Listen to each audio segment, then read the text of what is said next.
सुनने वाले आप सभी साधकों को हमारा प्रणाम। मैंने कल आपसे चक्रों के बारे में संक्षिप्त में बताया था। ये सारा ज्ञान मूल का है।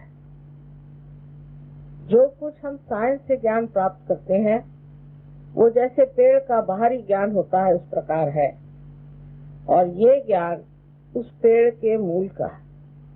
विदेशों में जो कुछ भी खोजबीन हुई है वो सब बाहर बाह्य में हुई, और वो इस प्रकार बढ़ गई कि आज वहाँ पर यह आशंका हो रही है कि ये पूरा सिविलाइजेशन कहीं खत्म न हो जाए। कारण उन्होंने अपने स्रोत को नहीं ढूंढा, अपने मूल को नहीं ढूंढा। ये मूल हमारे भारतवर्ष में है। इस मूल को अनादिकाल से अनेक दृष्टा, अनेक संत, अनेक सद्गुरु और अवतरणों ने वर्णित किया हुआ है, और हर एक धर्म में इसके बारे में चर्चा हुई है कि हमें विनाशी चीजों को छोड़ करके अविनाशी ऐसे अनंत को ढूंढना चाहिए। ये हमारे भारतीयता का मुख्य मूल मंत्र है कि जो कुछ भी संसार में अविनाशी चीजें हैं वो लगती है, प्रतीत होती हैं, लेकिन वो है विनाशी, और अविनाशी अभी तक ज्ञात नहीं, तो उसकी खोज करनी चाहिए। चक्रों के बारे में मैंने आपको कल बताया। आज मैंने कहा था 3 नाड़ी और आत्मा के बारे में मैं कोशिश करूंगी कि इस लेक्चर में बता दूं, लेकिन ये सब कुछ बतलाने से ही आपकी कुंडलिनी का जागरण होगा, इसकी कोई हामी नहीं। इसलिए मैं जो भी बोल रही हूँ उसको सुनने मात्र का आप कष्ट करें, उससे अपने को न्याय, अपना न्याय या अपने को भला बुरा कहने की बात नहीं। सिर्फ आप सुनिए और उसके बाद देखा जाएगा कि आपकी कुंडलिनी जागृत होती कि नहीं। तो हमेशा मैं देखती हूँ कि जब भी कभी मेरा लेक्चर चाहे हिंदुस्तान में हो या बाहर हो, लोग पता नहीं क्यों इस न्यून भावना से बैठते हैं कि पता नहीं हमारी कुंडलिनी जागृत होगी कि नहीं, हमने तो ये गलती की, हमने तो वो गलती की। इसलिए शुरू ही से मुझे आज कहना है कि ये भावना को निकाल करके ही आप मेरा भाषण सुने। तो कल मैंने आपको ऊपर के चक्रों के बारे में बताया, और आज मैं सोच रही हूँ कि आपको मैं 3 नाड़ियों के बारे में बताऊं जो हमारे अंदर कार्यान्वित है। जब चेतना हमारे अंदर प्रवेश करती है तो त्रिकोणाकार या कहे कि प्रिज्म के जैसे मनुष्य का मस्तिष्क है, ब्रेन है। उस वक्त उसमें 3 आकार आते हैं। उसमें से एक तो सीधे ही पूरी की पूरी जैसी है वो हमारे अंदर घुस करके और त्रिकोणाकार अस्थि में बैठ जाती कुंडलिनी, और बाकी की 2 शक्तियां, क्योंकि हमारे मस्तिष्क में 2 तरह की, इसलिए हम फोटो को मना करते हैं, माफ करिए, क्योंकि हमारे फोटो लोग खींच करके और बहुत महंगे बेचते हैं। तो मैं ये नहीं चाहती कि मेरे फोटो लोग उस पर कुछ बिजनेस करें, क्योंकि इसका कोई बिजनेस तो हो नहीं सकता। इसलिए मैं मना करती हूँ कि कोई मेरा ऐसा फोटो न ले जो लोग इसका व्यवसाय करते हैं फोटो का। तो इसमें से ये जानना चाहिए कि हमारे मस्तिष्क में जो 2 तरह के सेल्स होते हैं, उसके कारण हमारे अंदर घुसने वाली जो चेतना है उसमें रिफ्रैक्शन आ जाता है, और जो इधर से आती है वो इधर आ जाती है, और इधर से आती है, माने जो लेफ्ट से आती है वो राइट की तरफ आ जाती है, और जो राइट से आती है वो लेफ्ट की तरफ जाती है। और जहाँ ये दोनों मिल जाते हैं वहीं पर आपका आज्ञा चक्र बना हुआ है। अब ये जब हमारे शरीर के अंदर घुसती हैं तो उसका बहुत सा भाग, क्योंकि इस तरह आई हुई, उसका बहुत सा भाग तो अंदर चला जाता है और उससे कहीं अधिक भाग बाहर की तरफ आ जाता है इस चेतना का। और इस वजह से मनुष्य जब किसी चीज को देखता है तो उस पे वो रिएक्ट करता है, उसके ऊपर उसको विचार आते हैं। कोई भी चीज को देखते साथ उसे विचार आएगा और वो विचार उसके अंदर घुसते हैं और उस विचारों से ही आप जैसे देख रहे हैं कि हमारे अंदर ईगो और मन ऐसी दो भावना। जब हम संस्कार बहुत ज्यादा प्लावित हो जाते हैं या हमारे अंदर बहुत सारे संस्कार भरे जाते हैं तो हमारे अंदर लेफ्ट साइड का मन, जिसे कि सुपर ईगो कहते हैं, बनता है। और जब हम बहुत ज्यादा ये विचार करते हैं कि फ्यूचर में क्या करना है, आगे क्या करना है, मैंने ये किया, मैंने वो किया, इस तरह की अहंकार की जो भावना है वो आपके अंदर दूसरी साइड में आ जाती है, किंतु इसकी नाड़ियां बिल्कुल उल्टी दिशा में। इसीलिए जब मनुष्य को पैरालिसिस होता है तो आपने देखा होगा कि अगर उसके सर में क्लॉट कर लेफ्ट में आया हो तो उसका पैरालिसिस राइट में होता है। अब ये जो तीन नाड़ियां हैं, पहली नाड़ी, दूसरी और तीसरी, इसमें से जो पहली नाड़ी है उसे अनेक नाम से संबोधित किया जाता है। इसे कोई कोई चंद्र नाड़ी भी कहते हैं, पर सहयोग में हम इसे ईड़ा नाड़ी कहते हैं। और राइट साइड में जो नाड़ी है उसे हम पिंगला नाड़ी कहते हैं। उसको बहुत से लोग सूर्य नाड़ी भी कहते हैं। और वास्तविक इन दोनों पर चंद्र और सूर्य का ही प्रभाव है। अब जब लेफ्ट साइड की जो नाड़ी है ये सूक्ष्म रूप से स्थित है, किंतु इससे हमारे अंदर जो left side sympathetic nervous system है उसकी चालना होती है। और राइट साइड में जो नाड़ी है जिसे कि हम पिंगला कहते हैं, इससे राइट सिंपैथेटिक नर्वस सिस्टम चलती है। लेकिन ये स्वयं नाड़ियां अत्यंत सूक्ष्म तरह से कार्यान्वित रहती है। ये दोनों ही हमारे अंदर कार्यान्वित रहती है।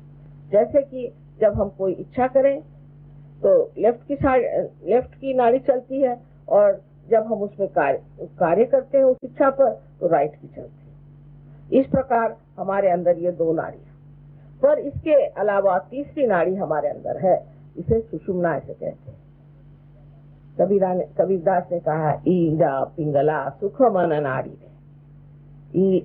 और जिस तरह से अथॉरिटी के साथ उन्होंने कहा, इतने अधिकार वाणी से सारी बात कही है, वो बहुत पहुंचे हुए पुरुष थे, तो उन्होंने इतने अधिकार वाणी से कहा कि 5-25 पकड़ बुलाऊं, एक डोर उड़ाऊंगा। ये जो सारी बातें हैं कभी आप पढ़िए तो समझ में नहीं आएंगी जब तक आप सहयोग नहीं जानेंगे। सहयोग से ही आप जान सकते हैं कि कबीर ने ये सब बातें क्यों कही। औरों की भी बातें, जैसे ज्ञानेश्वर जी पे इन्होंने पूछा था कि आप बात करिए, तो ज्ञानेश्वर जी ने अपने ज्ञानेश्वरी में 6ठे अध्याय में कुंडलिनी का पूर्ण वर्णन किया।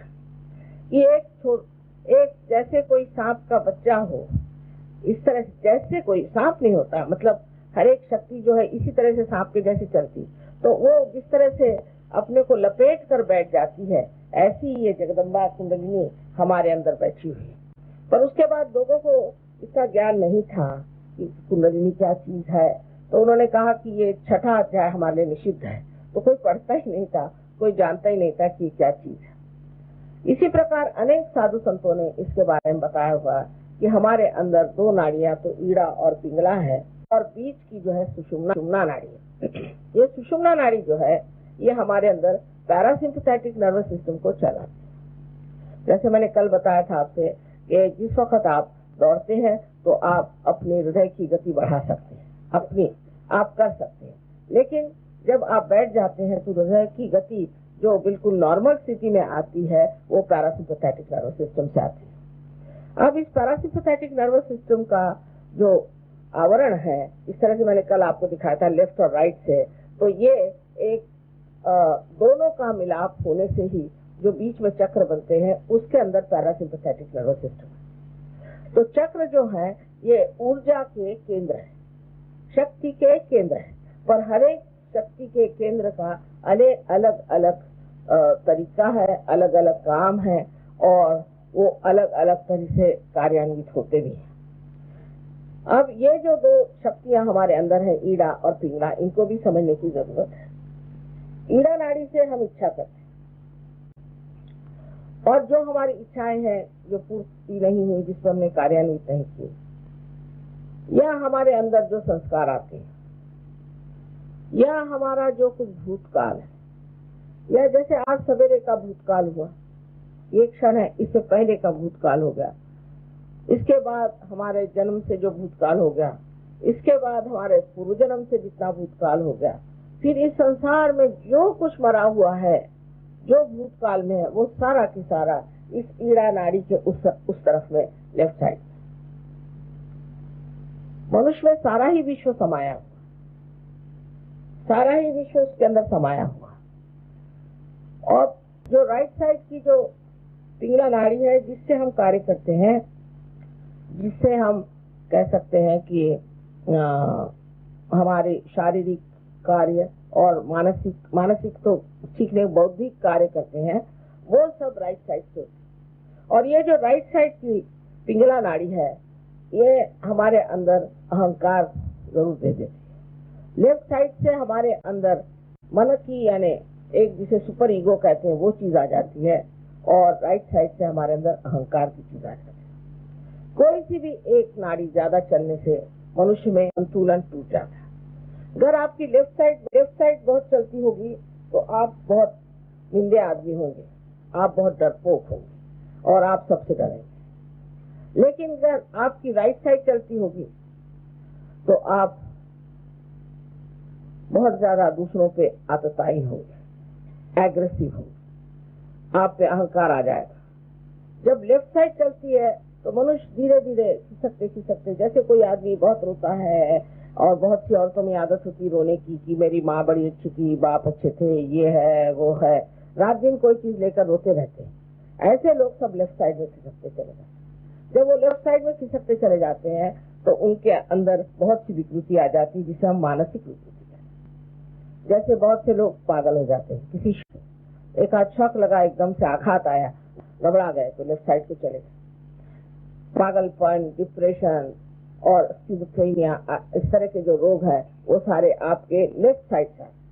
पर उसके अलावा ऐसे भी रोग है कि जो हम असाध्य रोग कहते हैं, वो भी लेफ्ट साइड के ही कारनामों से आते हैं, वो मैं बाद में आपको बताऊं। अब राइट साइड के जो है वो पिंगला नाड़ी, उसके अतिक्रमण से करने से, जैसे मैंने कल ही बताया था आपसे कि स्वादिष्टान चक्र से किस तरह से परसों किस तरह से अनेक रोग हो जाते हैं। जैसे लिवर आपको हो जाएगा, अस्थमा, हार्ट अटैक और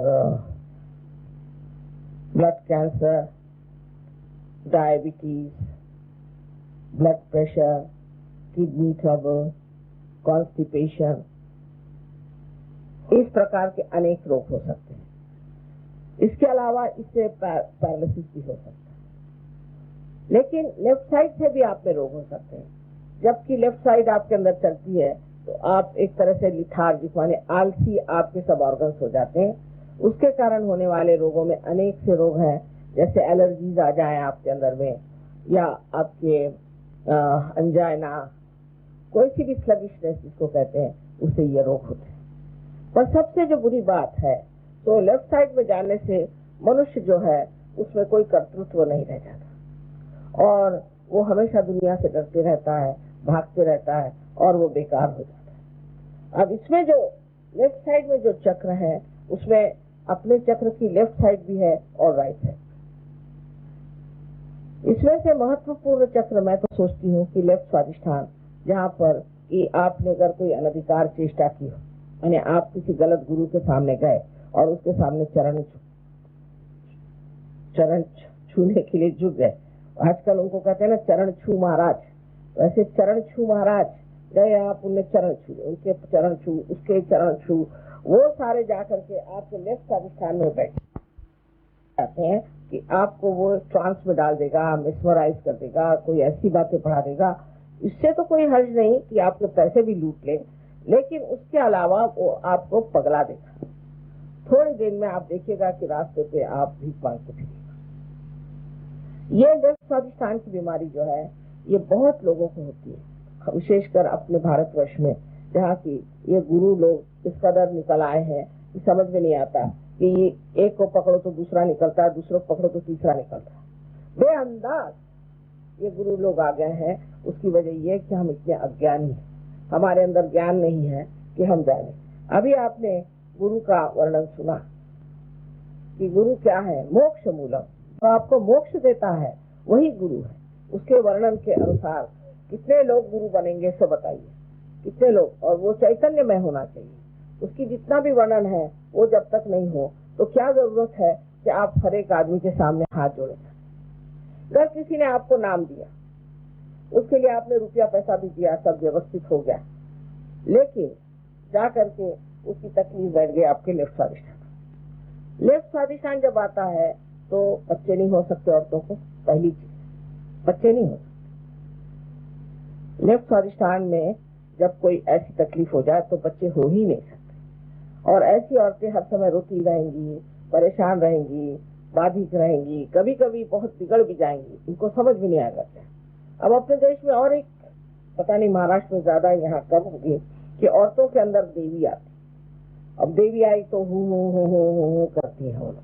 नौकरानियों के अंदर देवी आने के लिए देवी के भी कोई अकल होती है, उसको झेलना कोई आसान चीज है देवी की शक्ति को, कि वो नौकरानियों के अंदर आ जाती। और ये नौकरानियों का जीवन आप देखिए तो वो बताती क्या है कि घोड़े का नंबर, भगवान को घोड़े के नंबर से क्या करना है। पर हमारी अकल इतनी खराब है कि कर कोई आदमी बताए कि भाई तुम्हारा रुपया कहाँ गड़ा पड़ा है, तुम्हारे ये कहाँ है, तो हम लोग उसको सोचते हैं कि वाह वाह वाह कितना बड़ा आदमी, कितना महान आत्मा है, उसने हमें रुपए की बात बताई। जिनको रुपए में, डायमंड्स में, इसमें उसमें इंटरेस्ट है, या उससे आपको चाहते हैं कि आपको इम्प्रेस करे, ऐसे गुरु हो ही नहीं सकते। ये तो कुगुरु है। और गुरु एक होते हैं कि जो कुछ भी नहीं जानते हुए ऐसे ही बैठ जाते हैं, लेकिन ये तो कुगुरु है, दुष्ट गुरु। और कुछ कुछ तो ये राक्षस ही है कि जिस तरह से लोगों को बर्बाद किए जाते हैं।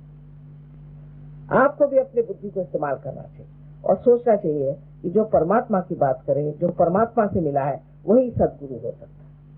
अब ये लेफ्ट स्वादिष्ठान की बात आपको मैंने बताई, इसी तरह हर एक चक्र पे इसका असर आता है कि लेफ्ट नाभि पर जो है, लेफ्ट नाभि जो है ग्रह लक्ष्मी का स्थान, क्योंकि लक्ष्मी तत्व है, मैंने आपसे कहा था ये ग्रह लक्ष्मी का तत्व है। घर में अगर आपकी ग्रह लक्ष्मी है और आप उसको अच्छे से ट्रीट नहीं कर रहे हैं, खासकर उत्तर हिंदुस्तान में तो पता नहीं औरतों की इज्जत ही नहीं होती। फिर एक से एक जो निकलती हैं तो ऐसी कि उनको कोई संभाल नहीं सकता, फिर वो हो ही जाती है कमाल। लेकिन जब तक दबती रहेंगी तो इतनी दबती है कि जैसे उनके अंदर कोई व्यक्तित्व ही नहीं है। ऐसे दो ही मैंने तरीके देखे, और ये पुरुषों की कृपा है कि वो समझ नहीं पाते कि स्त्री ये कितनी बड़ी, उसके अंदर शक्ति स्वयं प्रकाशित होती है और उसके साथ इस तरह का व्यवहार करना इतनी गलत बात है। उससे बच्चे खराब जाते हैं, उससे आपके सारे घर की शांति खराब जाती है। और सबसे तो बड़ी बात यह है कि हमारे अंदर जब गृह लक्ष्मी का तत्व खराब हो जाता है तो कैंसर, जिसको ब्लड कैंसर कहते हैं, वो होने की आशंका होती है। क्योंकि स्त्री जो है वो आपका लय बांधती है। घर की स्त्री जो है, मतलब स्त्री भी वैसी होनी चाहिए। यत्र नारया पूजन्ते तत्र रमन्ते देवता। जहाँ पे स्त्री को पूजा जाता है वहां पर ही देवता रमन करते हैं, पर स्त्री भी पूजनीय होनी चाहिए। वो भी पूजनीय नहीं हुए तो वो भी किस काम की है। ऐसे पूजनीय स्त्री की बात सुनना और तो अपने लय पे, जैसे उसकी लय है, जैसे आप खाना खाने बैठे तो पंखा जलती है, उसकी लय, उसका टाइम, इस वक्त आप खाना खाइए, इस वक्त आप बैठिए, इस वक्त आप सोइए। लेकिन आजकल के जमाने में लोग इस कदर अपने काम में मशगूल रहते हैं, उनको लगता है कि हमारा काम जो है उससे ही हम आज राजा बने। ये नहीं जानते कि ग्रह लक्ष्मी का भी आशीर्वाद इसमें है। और फिर जब वो इस तरह से भागते दौड़ते रहते, सब हेक्टिक लाइफ, उसी में ब्लड कैंसर की बीमारी, और भी अनेक बीमारियां स्प्लीन की होती है। कि समझ लीजिए ऐसी कोई स्त्री हो तो उसके बच्चे जब पैदा होते हैं तो उनका स्प्लीन ही काम नहीं करता, उनको हर बार ब्लड ट्रांसफ्यूजन देना पड़ता है। अनेक तरह की इसकी गुपित बातें हैं जो होती रहती हैं, जो आपके समझ में नहीं आती, और डॉक्टरों के तो बिल्कुल समझ में नहीं आएगी, क्योंकि उनको गृह लक्ष्मी किस चीज से खाते हैं यही नहीं मानते। ये स्थान बहुत ही सुंदर है कि जो गृह लक्ष्मी का स्थान है और जहाँ गृह लक्ष्मी को मानना चाहिए। लक्ष्मी के अष्ट लक्ष्मी करके उनके 8 रूप माने गए हैं, पर है तो अनेक, पर उसमें से अष्टलक्ष्मी, अष्टलक्ष्मी से जो गृहलक्ष्मी का एक अंग है, राजलक्ष्मी है, ऐसी अनेक लक्ष्मी है, लेकिन जो विशेष करके जो एक बहुत महत्वपूर्ण चीज एक घर, खानदान, फैमिली के लिए होती है, वो गृहलक्ष्मी। और आज भी मैं यही कहूंगी कि हिंदुस्तान की औरतों की कमाल है, उनकी मर्यादाओं की कमाल है कि उन्होंने हमारे समाज को व्यवस्थित रखा है। नहीं तो आप बाहर जाकर के देखिए, 10-10 हस्बैंड को डिवोर्स करती हैं और ऐसे ठिकाने से बच्चों को पहुंचा देती कि बच्चे सीधे जा करके कहीं अनाथालय में पड़ जाते। तो ये चीज हमारे आप समझने की है कि हमें उस रास्ते पर नहीं जाना, हमें अपने घर, हमारी फैमिली, इनको ठीक से रखना है और अपने गृहलक्ष्मी को व्यवस्थित रख के और उसका भी मान होना चाहिए। अब ये चीज दिखने में ऐसी लगती कि माता जी क्या कह रहे हैं, पर यही एक बड़ा स्त्री धर्म जो है ये बहुत जरूरी चीज है। इसीलिए हमारे यहाँ धर्मों में एक पति धर्म, पत्नी धर्म बहुत बड़ी चीज मानी जाती है। सहयोग में जो लोग संन्यास लेते हैं उनको हम पार नहीं कर सकते। सन्यासियों के लिए कोई सहयोग में जगह नहीं, आपको विवाहित होना चाहिए, और अगर अविवाहित हो तो ये कहना पड़ता है कि मैं विवाहित हो जाऊंगा। यहाँ पर ऐसे लोगों के लिए स्थान नहीं है कि जो अपने ऊपर काशाय वस्त्र पहन करके दुनिया भर में कहते फिरे कि मैंने सन्यास ले लिया, ये है वो है, और अपने शरीर को तकलीफ देते हैं। उसके बाद में जो ऊपर का चक्र आप देख रहे हैं लेफ्ट साइड में, वो है हार्ट का चक्र। ये लेफ्ट साइड का चक्र जो है ये आपके जो हार्ट है उसी को संभालता है, हार्ट के ऑर्गन को देखता है। अब लेफ्ट हार्ट मनुष्य में कब होता है? जब वो अपने काम में बड़ा मशगूल है, बहुत कार्य करता है, इतना ज्यादा कि बिल्कुल वो सोचता है कि इसके सिवा कोई नहीं, मैं तो कर्म कर रहा हूँ, मैं तो एक से एक बातें कहते हैं अपने बारे में, बैराग जान दीजिए। तो इस तरह की बातें वो कहते हैं कि पता नहीं कि इनके ये अगर नहीं काम करे तो जैसे आकाश ही पूरा नीचे आ जाए। जैसे माने मैं तो इनको गोवर्धनधारी कहती हूँ कि सारे एक उंगली पे इन्होंने गोवर्धन पकड़ा हुआ। ऐसे लोगों को परमात्मा के लिए टाइम नहीं, मन में विचार भी नहीं आता कि परमात्मा को याद करें। फिर कभी कभी फिर जब बहुत ज्यादा काम होता है तो उसके साथ में कुछ तो भी और चाहिए रिलैक्सेशन, तो फिर शराब पीते हैं, फिर और भी धंधे हैं, और भी बहुत सारे काम उसके साथ बराबर चलते रहते हैं। तो उस वक्त वो कहते हैं कि साहब अब हम क्या करें, हम बहुत काम से थक जाते हैं तो हमें धंधे करने पड़ते। परमात्मा के लिए उनको टाइम नहीं, ये सब धंधे करने के लिए उनको टाइम है, पार्टियों में जाने का टाइम है, शराब पीने का टाइम है, और हर प्रकार की गंदगी उठाने के लिए उनके पास टाइम है। अब जब इस तरह के मनुष्य हो जाता है तो परमात्मा को भूल ही जाता है, और अपने हृदय में आत्मा का रूप, हृदय में आत्मा है, और जब तक हम अपने हृदय के आत्मा की ओर नजर भी न करें तो वो गायब हो जाता है, और तभी आपको हार्ट अटैक आ जाता है। तो जिस आदमी को, अतिकर्मी को हार्ट अटैक आता है, उसको सिंपैथी की जरूरत है, उसको डांट की जरूरत है। उसको ये कहना चाहिए कि आप काम करना कम करिए और थोड़ा परमात्मा में ध्यान करें, परमात्मा की ओर मुड़। ये कि मुझे अब मैं बहुत काम कर रहा हूँ और मैंने ये किया वो किया है, आपने जैसा काम करके ये भारतवर्ष बना के रखा है उसके लिए नमस्कार। ये क्या सुंदर भारतवर्ष बनाया हुआ आपने। मैं 18 साल लंदन में रही हूँ, 16 साल में तो उसकी काया ही पालट हो गई। न जाने यहाँ कैसे कैसे लोग आ गए जो बड़ा ही काम कर रहे हैं, किसी को मिलने की उनको फुर्सत ही नहीं, और जब उनको देखिए तो घोड़े पे सवार, लेकिन ये घोड़ा है कि क्या है पता नहीं, कि हर जगह डिस्ट्रॉय ही कर रहा है, हर जगह खत्म करा जा रहा है। ऐसे लोगों से ये विनती है कि थोड़ा नीचे उतरिए, थोड़ा रुक के देखिए। जो पागल जैसे आप दौड़े जा रहे हैं ऐसे दौड़ने की कोई जरूरत नहीं। फिर दूसरी चीज, पैसों के पीछे, जो पैसों के पीछे लग गए तो किसी तरह से पैसे खसेड़ते हैं, किसी तरह से पैसे लेने, किसी तरह से ही करना। ऐसे लोगों को बहुत जल्दी हार्ट अटैक आता है, क्योंकि पैसे से कहीं अधिक परमात्मा है। फिर दूसरी चीज सत्ता चाहिए, ये सत्ता चाहिए, वो सत्ता, इसकी टांग खींच, उसकी टांग खींच, उसके गर्दन उड़ा, उसको बुरा कर, उसके बाद इसी में लगे रहते। ये सत्ता के पीछे भागने वाले लोग भी शिकार हो जाते हैं और उनको भी हार्ट अटैक आता है।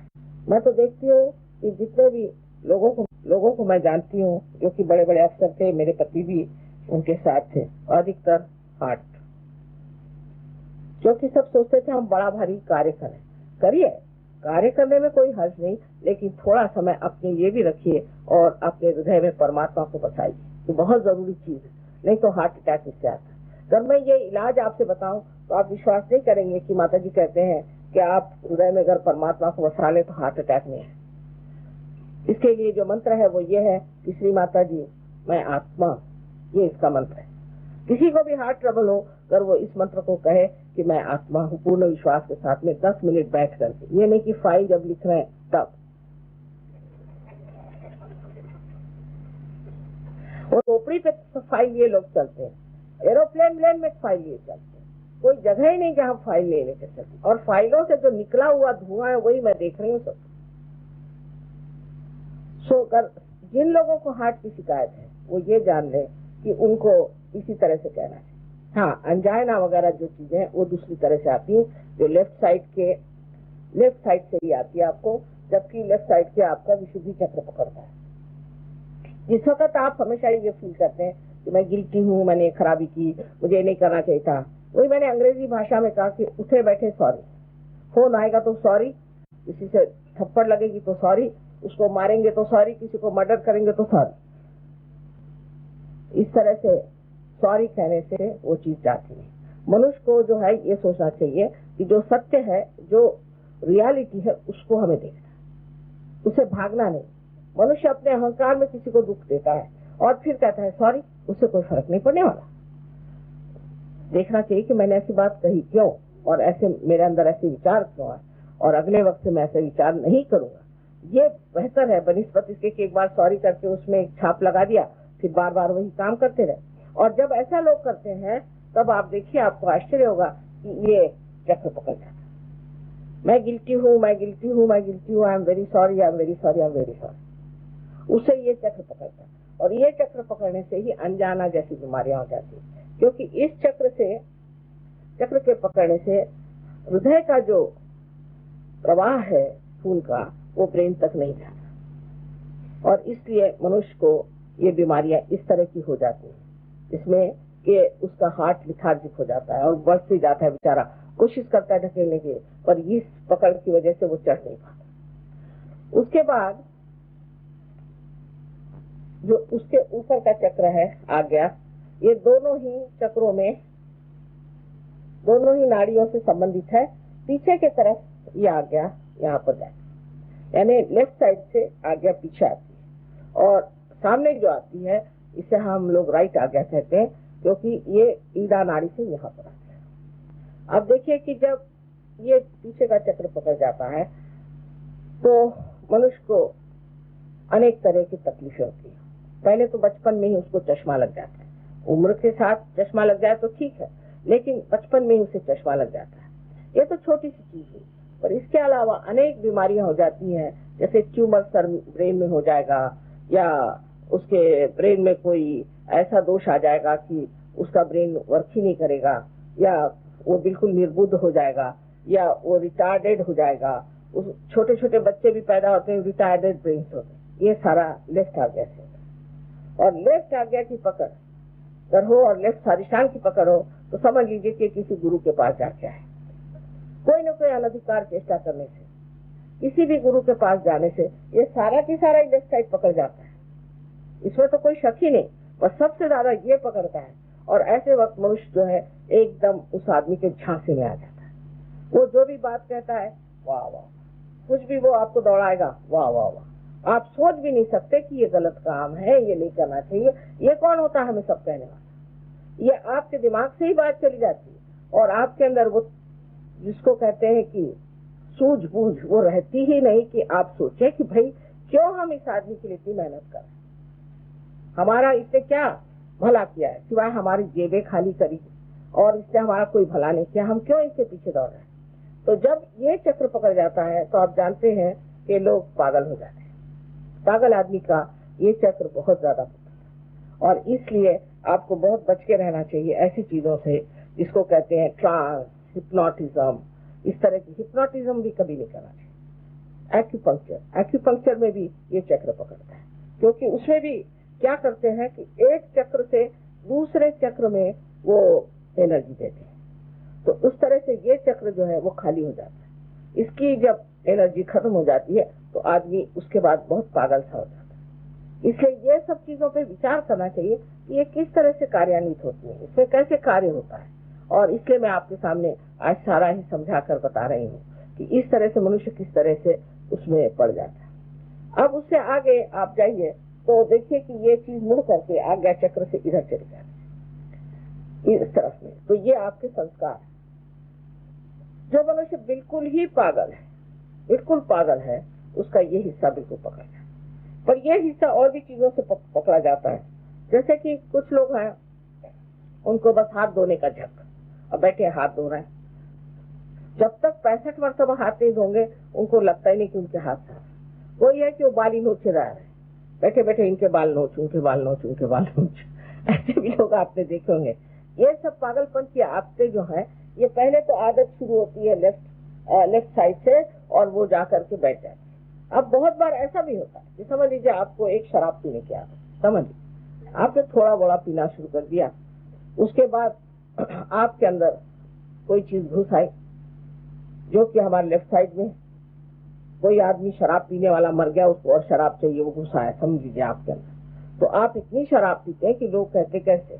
हम एक बार क्यूबा की एक लेडी आई थी, इतनी सी थी उम्र, इतनी सी थी, और उम्र उसकी कुछ नहीं। तो उसका हस्बैंड कह रहा था कि माता जी ये तो एक बॉटल नीट पी जाती है विस्की की। मैंने कहा ये कैसे पीती पता नहीं, मुझे तो उसके खुशबू से ही चक्कर आने लग जाता है। तो उसके अंदर कोई तो भी ऐसी चीज थी, उसने कहा मेरे अंदर एक निग्रो है वो पीता है, यानी होता है ऐसा। तब वो आदमी इसी तरह से पी करके मर जाता है। क्योंकि और क्या होना है, एक आदमी की जगह अगर 10 आदमी शराब पिए तो वो किस तरह से लीवर बर्दाश्त कर सकता है। इसलिए उस रास्ते जाना ही क्यों जहाँ हमें रहना नहीं है, जहाँ हमें पहुंचना नहीं। अब ये हुई बात आपके लेफ्ट साइड की। अब राइट साइड की बात मैंने थोड़ी सी आपसे बताई कि जब आदमी अतिकर्मी होता है तो उसे क्या क्या तकलीफ होती है। राइट साइड में भी आप देखिए कि मनुष्य अब राइट स्वादिष्ठान पकड़ता है। राइट स्वादिष्ठान उसका पकड़ता है जो कि म्यूजिशियंस है, जो कि आर्टिस्ट है। अब वो लगे आपके पीछे। पहले तो उन्होंने कुछ बनाना सीखा, उसका जब कुछ नहीं मिला तो लाइनें बनानी शुरू कर दी, फिर कुछ है तो उसके ऊपर में रंग मारना शुरू कर दिया, फिर भी नहीं कुछ जमा तो लंदन में तो ऐसे भी लोग हैं कि जमीन पे सारा रंग फैला देते हैं और उस पर लोड़ते हैं और कहते हैं ये आर्ट हो गया, इतना बड़ा आर्ट है। और लोग पैसा भी देते हैं, उस चीज का पैसा भी देते हैं। किसी भी चीज से कुछ भी पागलपन की चीज करना और हर समय नई चीज करना, ये तो खासकर वेस्ट का आप जानते हैं कि एक बीमारी है कि हर एक चीज में नई चीज करना। अब मुझे एक साहब वहां पर एम्बेसडर थे मेक्सिको के, मेरे पड़ोस में बैठे थे, तो मुझसे कहने लगी कि आपको फ्राइड से क्या तकलीफ है। मैंने कहा तकलीफ क्या, उसने तो सारी दुनिया का सत्यानाश कर दिया। तो कहने आप यूं को मानते हैं, और यूं तो ऐसा है जरा ट्रेडिशनल है और ट्रेडिशनल बातें करता है, ये इसने तो कोई नई चीज हमें दी थी फ्राइड जिससे आज सत्यानाश हुआ। मैंने कहा ठीक है, ये टेबल पर हम बैठे हैं, ये तो रोज ही हम खाना खाते हैं, लेकिन टेबल कभी खाया नहीं, नई चीजें खाइए इसे। तो वहाँ ये बीमारी थी, ये नई चीज का नहीं, हर रोज कोई नई चीज निकाले और लोग उसमें बड़े खुश होते हैं। और इसी वजह से वहाँ पर फैशन वगैरह चल पड़ते हैं कि आज एक आदमी ने बेवकूफी का कुछ फैशन निकाला, उन्होंने अब बीच में फैशन निकाला कि बाल सब रंगाइए, इधर से काटी, इधर से बीच में तुर्रे बनाए, तो सब ये फैंसी जाते हैं। और सारे लोग यहाँ तक कि ऑफिस में जाते, फिर वो जीन जैसी चीज चल पड़ी तो वही सब लोग पहने लगे। अपने देश में तो हम लोग उनको कॉपी करते हैं, लेकिन वो लोग सोचते हैं इनको परमात्मा मिल जाएगा ये सब कर, वास्तव में ये वैसा सोचते हैं। फिर उन्होंने और कोई चीज बता दी किसी ने, रोज नई नई चीजें निकलती रहती, फैशन का भी ऐसे आज यहाँ तक का ब्लाउज, फिर यहाँ तक का ब्लाउज, यहाँ तक का ब्लाउज, फिर ब्लाउज ही गायब हो जाता है। इस तरह की बेवकूफी की चीजें वो सिखाते रहते हैं और आप उसमें आ जाते हैं। ये जितने एंटरप्रीनियर्स हैं ये बड़े होशियार होते हैं, इसका फैशन फिर वो किसी के नाम से भी निकाल सकते हैं। जैसे नाम क्या ले इन लोगों का, लेकिन एक किसी का नाम लगा दिया, अब वो नाम साहब बड़ा नाम हो गया, उसमें कुछ हो चाहे नहीं हो वही खूब नाम। वहां पर ऐसी ऐसी चीजें उन लोगों ने चला रखी है कि मुझे बड़ा आश्चर्य होता है, लोग ऐसे बेवकूफ क्यों बनते हैं। किसी ने कोई नाम चला दिया होगा, फिर उसने बस वो नाम चलाया, एडवर्टाइज कर दिया, ये कर दिया, वो कर दिया। ये सब चीजें राइट साइड है कि हम किसी भी एडवर्टीजमेंट को देखे अब तो ये पहनेंगे। औरतों का तो बुरा हाल रहता है, पर आदमी भी कुछ कम, क्योंकि आज तो फैशन में नहीं, ये कैसे पहने, तो सब साड़ियाँ गई, फिर दूसरी खरीदो, ये फैशन में आ गई, तो अब ये पहनो, वो भी बेकार हो जाएंगे। तो फैशन जो चीज है वो बड़ी राइट साइडेड चीज है, उसमें आदमी में एक अहंकार है कि मैं आज ये पहन रहा हूँ, मैं आज वो पहन रहा हूँ। इस तरह के अपना टाइम बर्बाद करने का, अपने सारे जीवन का कोई अर्थ न रखने का एक ही तरीका है। एक तरीका है कि हम अपने जीवन के बारे में कोई भी महत्व नहीं रखते, पूरी समय बेकार चीजों में अपना जीवन बिताते हैं, और उससे एक ही होता है कि बीमारियां। अब ये टाइट पैंट शुरू हुई तो सबको बीमारी हो गई पैरों की, तो अब ढीली पैंट शुरू कर दी, इतनी ढीली कि उसके अंदर सब हवा जाती है। लंदन जैसी जगह तो इतनी ठंड है, वहां सब फिर दूसरी आर्थराइटिस शुरू होगा। और काहे को ये सब करने भाई, जो सहूलियत की चीज है एक बार पता हो गई उसे पहनिए और करिए, वो नहीं है हर रोज चीज बदलते रहना। क्योंकि मशीनें चलनी चाहिए, मशीन में नई चीजें आनी चाहिए, इस तरह से मशीन की गुलामी आनी चाहिए। पर मुझे उसमें भी हर्ज नहीं, पर उससे आपकी तंदुरुस्ती खराब जाती है। सबसे बड़ी बात है कि आपकी तंदुरुस्ती से खराब जाती है, तंदुरुस्ती नहीं आपकी बुद्धि भी, क्योंकि पूरी समय आप यही देखते रहते हैं कि अरे मैंने तो आज फैशनेबल चीज पहनी नहीं, सब लोग मुझे हंसेंगे। ऐसे आदमी में एक कॉम्प्लेक्स आ जाता है कि मैं कोई स्मार्ट नहीं लग रहा हूँ। फिर आपने कल पूछा था डिप्रेशन आता है, क्योंकि आप बहुत इंप्रेशन मारते हैं सब पे, तो डिप्रेशन आता है। और यही बात है कि आपको इंप्रेशन मारने की क्या जरूरत है, आप जो है अपनी शान में खड़े होइए। आपको क्या जरूरत है कि आप इन लोगों से कपड़े खरीद करके और ये फालतू की ऊपरी चीजों से दूसरों पे शान जाए। हिंदुस्तानियों को शोभा नहीं देती। गांधी जी देखिए क्या कपड़े पहने, दुबले पतले, बिल्कुल हड्डियां थी उनकी, लेकिन वो क्या उनकी शोभा थी। कहीं खड़े हो जाए तो लोग एकदम ऐसे चुप हो जाए जैसे कोई शेर खड़ा हो। हमारे देश की जो विशेषता है वो ये कि बाह्य चीजों में इतना ज्यादा दिमाग नहीं लगाते, बाह्य चीजों में इतना ज्यादा अपना समय पैसा नहीं बर्बाद करते। कोई विशेष महान विशाल चीज हो उसका तरफ ध्यान देना। और यही मैं बार बार कहूंगी कि हमारे भारतीय संस्कृति की ओर आप लोग नजर करें। हम इस योग भूमि के ऊपर बैठे हुए हैं, उसी से हम प्लावित हैं, उसी ने हमको पाला है, पोसा है, बड़ा किया है। ये विलायत के जो हम लोग को शौक पड़े हैं, ये क्या वो विलायत वाले हमें कुछ देने वाले हैं? वो क्या देंगे? उनके पास है ही क्या देने के लिए। एक बार उन्होंने वहां से चावल भेजा, उसमें ऐसी चीज भेज दी कि उससे वहां एक घास निकल आया महाराष्ट्र में, उसका नाम उन्होंने कांग्रेस ग्रास रख दिया। वो सबको खाता चला, बड़ी मुश्किल से उसको ठीक किया। तो फिर दूसरी चीज गेहूं भेजा, उसमें ऐसी अजीब से बीजे भेजे कि वो बबूल, ऐसी बबूल निकली कि उस बबूल का कांटा बच्चे को लग जाए तो बच्चा ही मर जाए। ये लोग क्या देंगे? इनके पास देने की ताकत भी नहीं और दिल भी नहीं। हम लोगों को जो है उनको देना है, और हमको एक ठोस चीज देनी है हमारे अंदर। और ठोस चीज ये है कि हम जो है, हमारे लिए अहमियत, हमारे लिए इम्पोर्टेंट चीज वो है कि हमारी शख्सियत, हमारा व्यक्तित्व, जो कि हमारा अंदर से खिला हुआ प्रकाशित है, जो कि इस देश के हमारा ये एक बड़ा भारी वरदान है। ये हमारे देश का हमारे लिए धरोहर है, हमारा हेरिटेज है, जिसमें हम उठ सकते हैं और सारी दुनिया कल हमारे चरण छुएगी कि कहेगी कि वाह, ये है ना, सारे ऐसे ऐसे लोग खड़े हो गए। लेकिन उधर ध्यान नहीं। इसमें तो आश्चर्य की बात यह है कि जिनके बारे में बता रही हूँ वो परदेश के लोग हिंदुस्तानियों से कहीं अधिक जल्दी सहयोगी बन जाते और पक्के सहयोगी बनते। उनकी शक्लें आप देखें तो आप पहचान नहीं पाए। ये भी एक अजीब दुनिया है, जिस देश में सब कुछ इतना बड़ा है, इतना धन पड़ा हुआ है, इतनी चीज है, वो तो उस देश को नहीं समझते और बाहर वालों को बहुत समझ के उनके पीछे दौड़ते हैं। और वो है कि वो सोचते हैं ये देश है कि क्या है। इस पर आपके लिए यही कहना है कि बाह्य चीजों में ज्यादा लपेटना, बाह्य चीजों की ओर ध्यान देना, और जो अंतरतम की चीजें उधर ध्यान न देने से ही राइट साइड बहुत चलती है और उससे दुनिया भर की बीमारियां होती है। अब आज्ञा चक्र पे आता है। आज्ञा चक्र जो सामने का होता है, ये बहुत चलने से मनुष्य विचार करता है, हर चीज का विचार। उसे लगता है कि अब उसे कोई चीज दिखाई दी, उस पर विचार करता है, ये क्या खरीदे कि वो खरीदे, कि ये ले कि वो ले। जिसको कहते हैं कि चॉइसेस, चयन, चयन बहुत आ गया। पहले हम लोगों के जमाने में 4-5 साड़ियां बहुत होती थी। हम लोग जब जवान थे तो हम लोग तो 4-5 साड़ियां पहनते थे। अब तो चयन इतना आ गया, ये है ठीक तो वो नहीं ठीक, तो वो नहीं ठीक तो ये नहीं ठीक। सबसे ज्यादा आप अमेरिका का सोच लीजिए। अमेरिका में इतना चयन होता है कि हर टाइल फर्क होनी चाहिए, हर घर की। एक मोटर में बैठे तो पहले पूछ लीजिए कि इसका दरवाजा कैसे खुलता है। न जाने कैसा हर एक मोटर का दरवाजा अलग तरह से खुलेगा, कहीं आप फंस गए तो निकल नहीं सकते। दूसरे उनसे पूछिए कि बाथरूम जा रहे हैं तो नल का कैसे खुलता है। कभी कभी तो ऐसा था कि पैर रखा और ऊपर से पानी धड़ा आपके। ये नॉवेल्टी है उनके साथ। हर एक चीज फर्क बनाने की क्या जरूरत है। अगर आपको वहाँ शराब पिलानी है तो कम से कम पहले 1000 रुपए के, उनके 1000 पाउंड के प्याले खरीदने पड़ते हैं। इसके लिए अलग, उसके लिए अलग, उसके लिए उसकी इतनी बड़ी डिक्शनरी है कि इसमें क्या। अरबी पूछे पीने का एक ही ग्लास होता काय के लिए चाहिए। हर चीज के अलग है।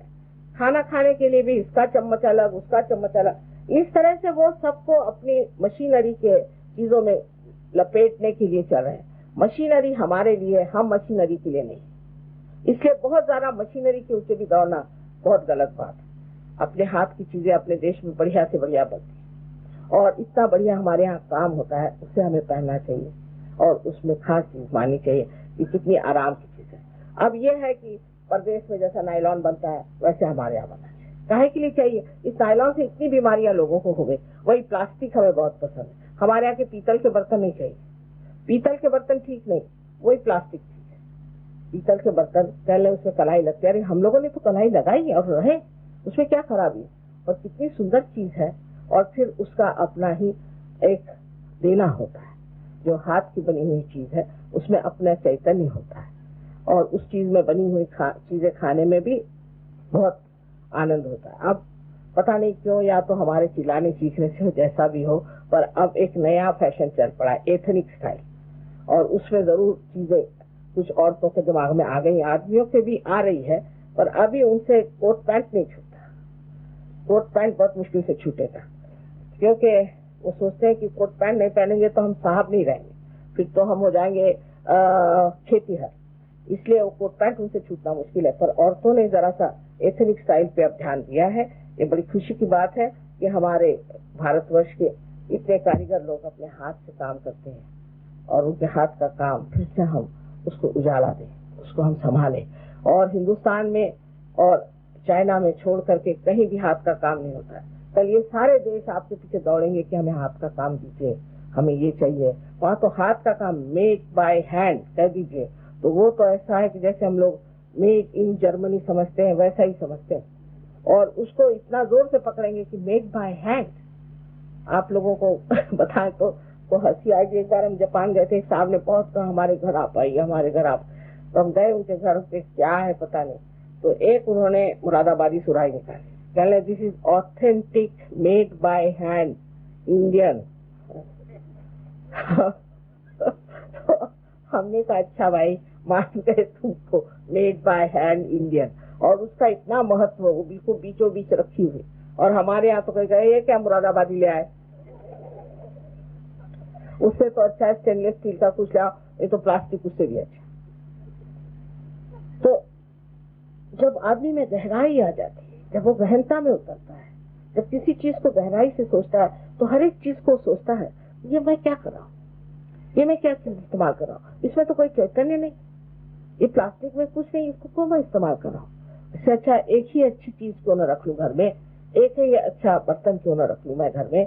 क्यों मैं इस तरह से ऐसी चीजों की तरफ ध्यान दे रहा हूँ जिसमें चैतन्य नहीं, पर वो गहराई आनी चाहिए, आपके अंदर वो चैतन्य आना चाहिए। जब वो चैतन्य आ जाता है तो आदमी उस तरफ जाता है जहाँ उसे एक समाधान और एक नई सौंदर्य दृष्टि मिलती है। उस सौंदर्य दृष्टि में वो देखता है कि किस तरह की चीज सुंदर होती है, किस तरह की चीज अच्छी होती है, जिसके अंदर चैतन्य होता है, जो अधिक सबसे सुंदर चीज है। जैसे समझिए मोनालिसा का पेंटिंग है, मोनालिसा के पेंटिंग से वाइब्रेशंस आते हैं। कोई सी भी बहुत सुंदर जो चीज होती है जिसमें कोई कहना चाहिए कि जो बिल्कुल परफेक्ट, उसमें से वाइब्रेशंस आते हैं। आपको आश्चर्य होगा कि कितना संबंध है इससे, जब तक मतलब वो परमात्मा को अच्छी लगे। जो चीज परमात्मा को अच्छी लगे उससे चैतन्य आता है। और ऐसी चीजें आप इस्तेमाल करें जिसमें से चैतन्य है तो आपको कोई परेशानी नहीं हो। लेकिन उधर ध्यान देने के लिए पहले आपको सहयोगी बनना पड़ेगा और जानना पड़ेगा सहयोग क्या है। तब आप समझ सकते हैं कि आप अब उस संवेदनशील स्थिति में पहुंच गए यहाँ पर कि आपको चैतन्य क्या है ये जाना जाएगा। अब करीबन मैंने सब चक्र बताया। एक सहस्त्रार छोड़, सहस्त्रार में आपके मैंने बताया था 1000 नाड़ियां हैं, और वो ये जो आपको बीच में जगह दिखाई देती है उसके चारों तरफ 1000 नाड़ियां हैं, और ये संवेदनशील है हमारे आनंद के लिए। जिस वक्त हम आत्मा को प्राप्त करते हैं तो हमारे अंदर जो आनंद की अनुभूति होती है वो इसी ब्रेन के उसी हिस्से में होती है जिसे हम लिम्बिक एरिया कहते हैं। और जो हमारा चित्त आलोकित हो जाता है, चित्त जो आलोकित हो जाता है वो भी इसी जगह से कार्यान्वित होता है। जैसे कि आत्मा के लिए कहा गया है कि ये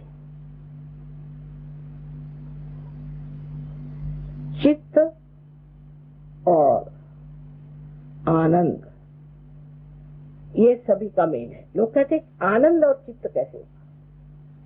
सच्चिदानंद, सत फिर और सत भी हो सकता है।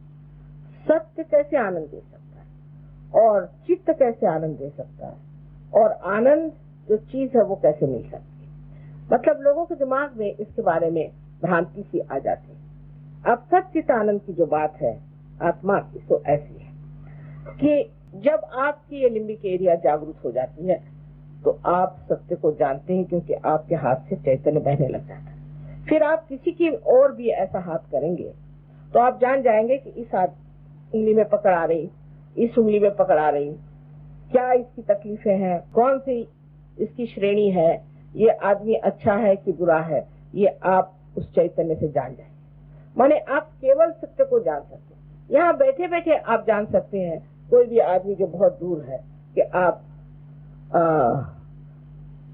उस आदमी के बारे में सब कुछ इस तरह से जानते हैं कि वो इतना दूर होते हुए उसकी कौन सी तकलीफें, उनके चक्र कौन से पकड़े हुए हैं, उनको क्या परेशानी। और अगर आपको सहयोग में आप बिल्कुल पूरी तरह से प्रवीण हो जाए तो आप उसको ठीक भी कर सकते हैं और उनकी दशा भी ठीक कर सकते हैं। ये तो लिम्बिक एरिया में ही ये कार्य होता है जहाँ आप केवल सत्य को जानते हैं। मतलब ये कि जब आपका चित्त किसी भी इंसान की तरफ जाता है, किसी भी इंसान की तरफ जाता है तो आप उसके बारे में जान सकते हैं, पहली बात। दूसरी बात, इतना ही नहीं कि आप जान सकते हैं, लेकिन दूसरी बात यह है कि अगर आपका चित्त उसकी ओर गया तो आप उसको कार्यान्वित कर सकते हैं। यानी जैसे समझ लीजिए टेलीविजन में आप किसी इंसान को देख रहे हैं तो वहां से प्रसारित हुआ वो एक चित्र हमारे सामने आया, लेकिन वो चित्र सिर्फ टेलीविजन में ही रहता है, उसमें से निकल के कुछ कार्य नहीं करता। पर ये जो चित्र है, ये जब आप इसको प्रोजेक्ट करते हैं तो वो जा करके कार्य भी करता है। जैसे आपने किसी के बारे में सोचा कि यह आदमी है, कैसा होगा क्या, फौरन आपका चित्त वहां जाकर कार्य करे। क्योंकि ये जो सारा ईथर आप जिससे रेडियो वगैरह चलाते हैं, इस ईथर की जो सूक्ष्मता है वही परम चैतन्य भी है। अरे पूर्ण परम चैतन्य नहीं, किंतु ईथर की भी सूक्ष्मता वही है। तो यहाँ से जब आप किसी के बारे में सोचेंगे, आपका चित्त जाएगा, तो आप जानिए कि आपने उसे ठीक कर दिया, उसकी हालत ठीक कर दी। फिर ऐसे आदमी की नजर तक बहुत कमाल थी, क्योंकि उसकी नजर में कोई, जिसे आपने उनके बारे में पूछा था ज्ञानेश्वर जी के, निरंजन पहाड़े, उन्होंने कहा कि आंख कैसी निरंजन, माने उसका कोई रंजन ही नहीं, देखती मात्र है, देखना मात्र होता है, उससे कुछ लस्ट ग्रीड कोई चीज नहीं, देखना मात्र। निर्विचार में आप देख रहे हैं। जब आप निर्विचार में देख रहे हैं, समझ लीजिए ये कारपेट यहाँ बिछा बड़ा सुंदर है, अच्छा है, अगर ये मेरा कारपेट हो तो मुझे फिक्र लगेगी कि कभी खराब हो जाए। अगर आपका कारपेट है तो आप परेशान होंगे कि ये इनका कारपेट है। पर समझ लीजिए अगर ऐसी दशा है कि मैं सिर्फ इसको देखना, निरंजन देखना करूं, इस कारपेट को सिर्फ देखती ही रहूं और कोई विचार ना आए, तो इसको बनाने वाले का जो आनंद है पूरा मेरे ऊपर से गंगा जी जैसे बहना शुरू होता है। आप मानिए होता है। आपने कल देखा कि आपके हाथ में ठंडी ठंडी हवा आ गई, आपके सर से भी ठंडी हवा निकली। तो ये चीज होने की होती है और ये घटित होती है। पर इसके लिए सुषुम्ना नाड़ी जो है बीच की, इसके अंदर से ही ये कार्य होता है। सुषुम्ना नाड़ी जो है, इसके ही अंदर ये 3.5 इसमें से लपेटा हुआ, जैसे एक कागज को 3.5 इसमें लपेट दे, इस तरह की चीज है। उसके बराबर बीच से जो ब्रह्म नाड़ी है, उसमें से ही कुंडलिनी निकलती है। और जब वो निकलती है और इसको ब्रह्मरंध्र को छेद कर बाहर निकल आती है, तो आपको आश्चर्य होगा कि उस वक्त आपकी आत्मा का जो प्रकाश है आपके चित्त में आ जाता है, और इसीलिए आपके चित्त से आप बहुत चीज कार्य कर सकते हैं। अब दूसरी चीज ये है कि सत्य आप कैसे जानते हैं, क्योंकि आपका लिम्बिक एरिया जो है वही एनलाइटेंड हो जाता है और आपके हाथों में आप सत्य जान सकते हैं। और आनंद ऐसी चीज है कि उसमें सुख और दुख ऐसी दो चीज नहीं, केवल आनंद मात्र होता है। कोई भी चीज को आप देखते हैं तो जैसे कोई नाटक देख रहे हैं, नाटक का जैसा एक आनंद होता है, लेकिन किसी भी सांसारिक चीज से आनंद नहीं मिलता, सिर्फ अपने आत्मा से। आत्मन ने आत्मना तुष्ट, आत्मा से ही आत्मा तुष्ट होता है। अपने आत्मा से ही जो प्रकाश आता है उसका जो आनंद है, तो जैसे कबीरदास जी ने कहा कि फिर अब मस्त हुए फिर क्या बोले। जो मस्ती आ जाती है तो क्या बोले, उस मजा में क्या बोलने का रह जाता है।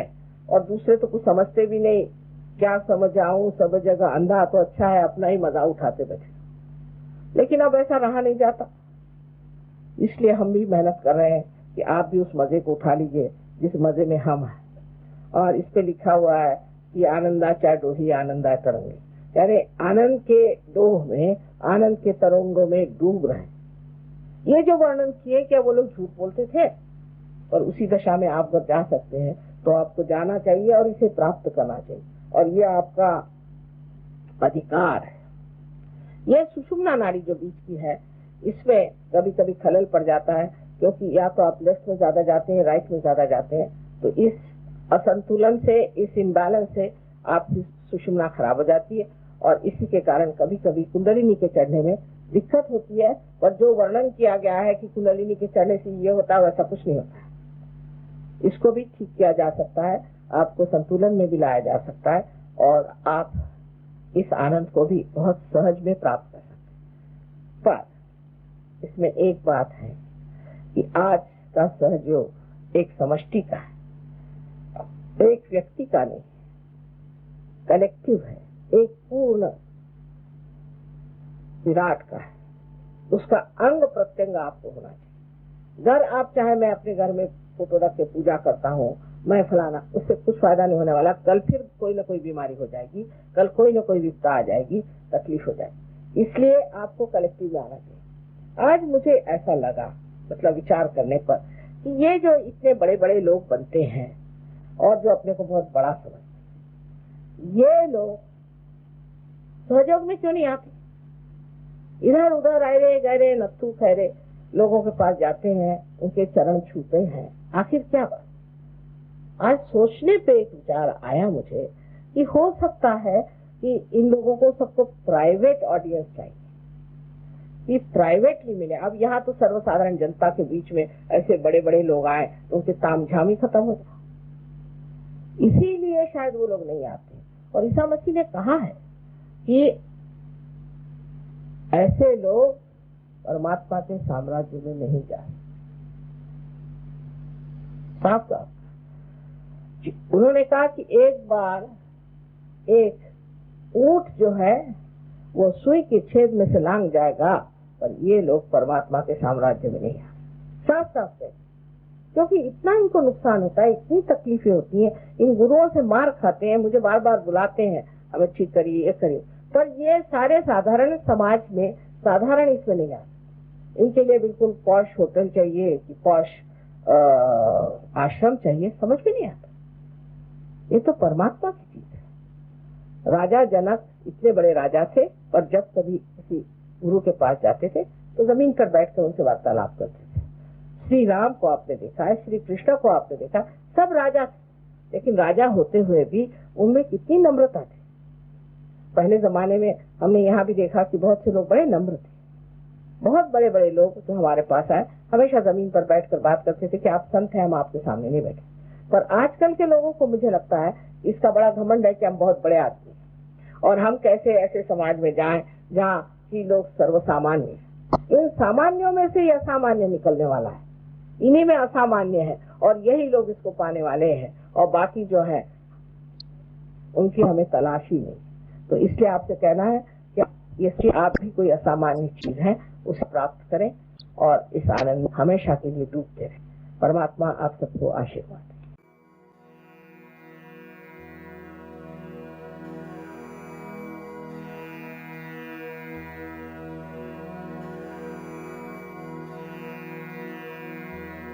Mm.